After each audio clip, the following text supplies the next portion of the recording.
Beltane Stroll, 2017. I felt sick. I had that seedy, queasy feeling in the pit of my stomach for a few days now. It was the aftermath of a bug, an unwelcome gift from my grandson. But hey ho, Beltane had always been a fun affair for me, up in the hills dancing and drumming and chanting with friends. But this year it was different. I was alone and sick, and it was not much fun at all. What to do? What could I do? I had some shopping to do. That's it. An idea popped into my head.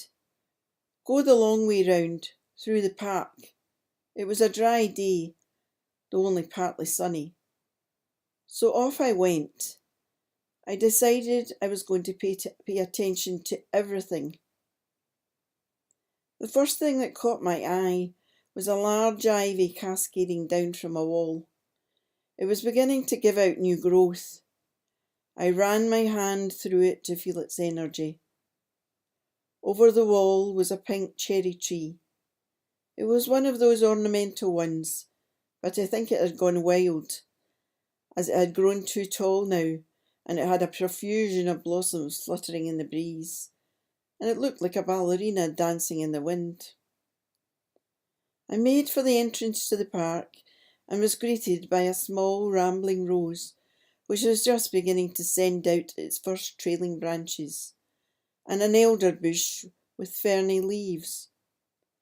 The high hedge of beech that had rustled its way through winter was now just a mangled bare branches, showing long rolled brown buds waiting to unfurl and fill in the spaces. I meandered along the grass verge. As the sun came out, I greeted him, glad of the warmth, and it did me good.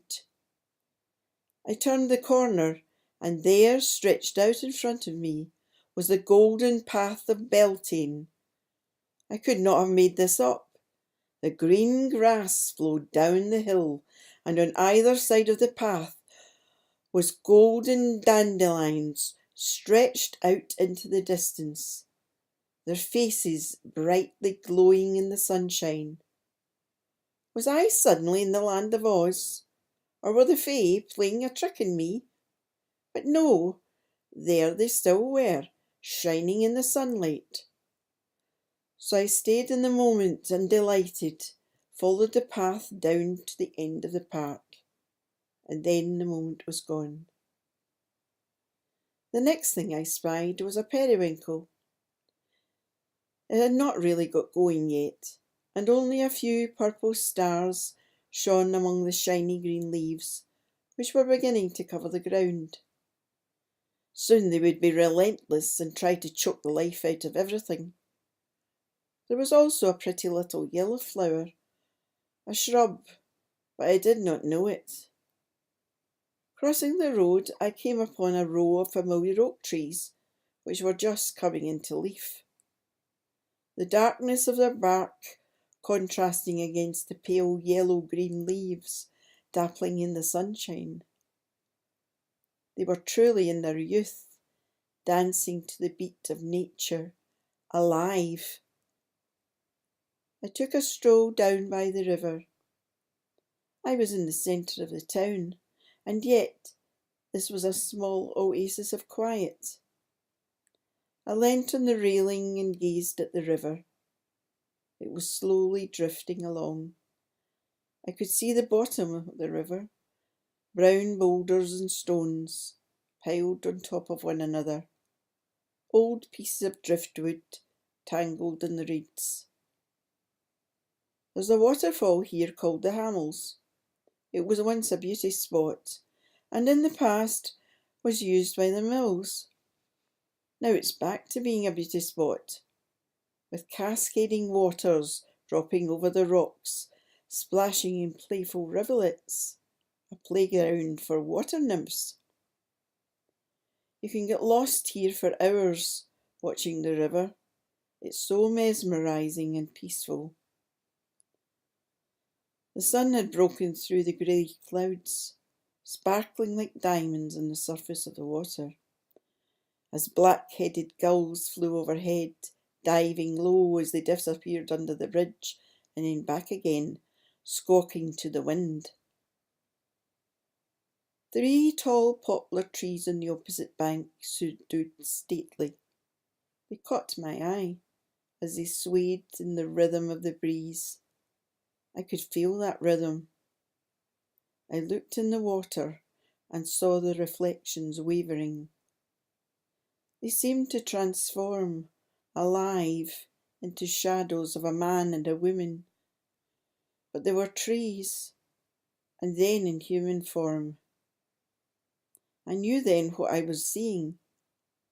It was Beltane. It was the sacred marriage, the conjoining of the god and the goddess.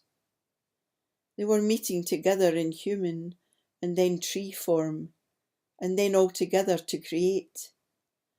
I could see this in the water. It was fluid, moving. I could perceive that this was what was happening.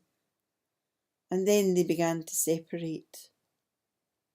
The wind caught the river and ruffled over it in small waves, and the vision was gone. I looked up. The 3 trees looked majestic. I sensed the middle one was male. The one to the left was the mother, and the one to the right the maiden. It was time to leave. I asked the goddess to give me a sign, or a token to take back to my altar. I've done this many times before. I left the river behind, and as I turned a corner, what did I see but a hawthorn in full bloom? Now this is rare in Scotland at this time, as normally it's another 2 weeks before flowering. But who am I to argue with the goddess? I asked permission to take a small piece. All I had in my pocket was a stone, but I gave it anyway. I was muttering to myself as I walked away that I did not want to leave money, as I did not think that it was a very good idea, when I heard a small voice say, "We want money." So I thought better of it and went back and left some. Maybe someone in need may find it. You never know after all. The Fae need to be thanked, especially on Beltane. I wish you all a very happy Beltane and hope you have a wonderful summer.